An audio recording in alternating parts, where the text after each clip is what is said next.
Despite growing calls for a ceasefire, Israel seems determined to press ahead with its military campaign against Hezbollah in Lebanon, the most intense operation in decades. Israeli Prime Minister Benjamin Netanyahu, who is on his way to the United States to attend the UN General Assembly in New York, has ignored all calls for a 21-day ceasefire in Israel's fight with the Lebanese armed group Hezbollah. Netanyahu's office has issued a statement saying it is an American-French proposal which the Prime Minister has not even responded to. On the contrary, the statement says the Prime Minister has ordered the army to continue the fighting with full force. The United States, European Union and other allies, including several Arab states, issued a joint call for a 21-day ceasefire in Lebanon after Israeli airstrikes on Hezbollah killed hundreds and displaced tens of thousands in Lebanon this week. A joint statement from US President Joe Biden, French President Emmanuel Macron and others says the situation in Lebanon has become intolerable and is in nobody's interest, neither of the people of Israel nor of the people of Lebanon. We call for an immediate 21-day ceasefire across the Lebanon-Israeli border to provide space for diplomacy towards the conclusion of a diplomatic settlement. The statement was issued jointly with Western powers, Japan and key Gulf Arab powers, including Qatar, Saudi Arabia and the UAE, as leaders met on the sidelines of the United Nations General Assembly in New York. The call for a 3-week ceasefire came hours after Israeli Army Chief Lieutenant General Herzi Halevi told soldiers to prepare for a possible ground offensive against Hezbollah. Israeli aerial bombardment of Hezbollah strongholds around Lebanon has killed hundreds of people this week, while the militant group has hit back with barrages of rockets and said a ballistic missile targeted Tel Aviv. As we said, Israel's military has said it's preparing for a possible ground incursion into Lebanon, and it is calling up 2 reserve brigades for missions in the north. As the conflict escalates, Israel and Hezbollah are trading waves of strikes, forcing tens of thousands of people in Lebanon to flee their homes. More than 90,000 people have been displaced in Lebanon in just the last few days, according to the United Nations.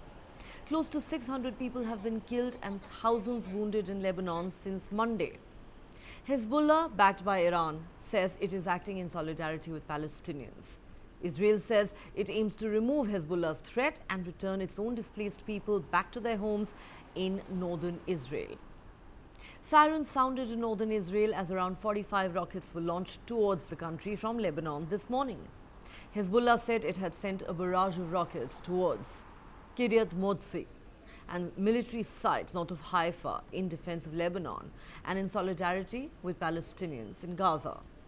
The Israeli military said it had struck about 75 targets in Lebanon overnight. The IDF says it's continuing to dismantle and degrade Hezbollah infrastructure and capabilities. Both southern Lebanon and the Bekaa Valley are Hezbollah strongholds and have borne the brunt of Israel's ramped-up airstrikes in recent days. Military experts say should the Israeli military launch a ground offensive against Hezbollah in Lebanon, it is likely to concentrate efforts in the southern parts of the country, and that the IDF may then move towards the Litani River, which is roughly 18 miles into Lebanese territory, targeting areas that are controlled by Hezbollah. In that scenario, a large area that is de facto controlled by Hezbollah forces would fall into Israeli hands. The Israeli rhetoric about a possible ground invasion has again raised fears of an all-out war in Lebanon, which risks inflaming tensions across the entire region.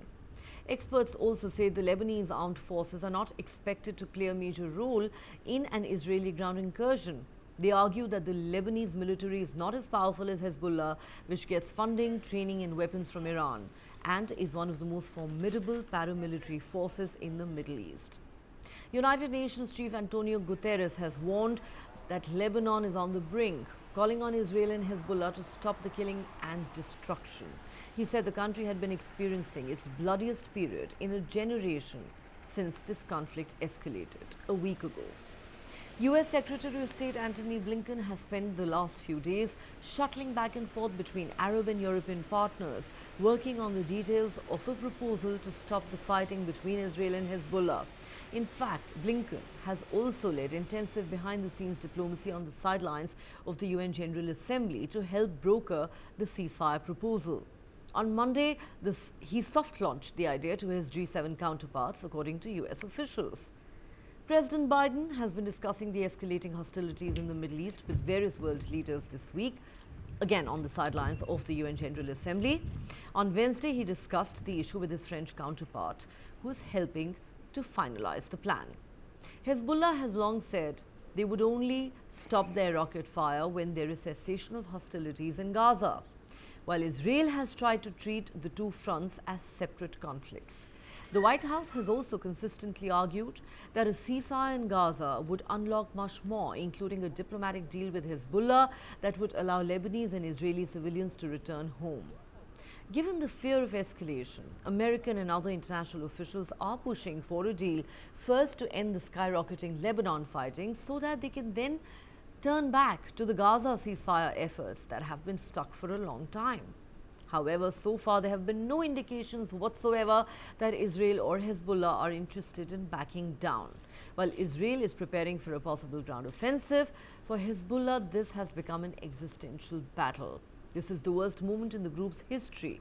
They've been weakened, but they remain defiant at the same time. Meanwhile, it's the people of Lebanon who are caught up in this violence. Hundreds have been killed, thousands wounded, and tens of thousands displaced. All this has put a lot of pressure on an already exhausted country. The Lebanese authorities say a ceasefire is urgent.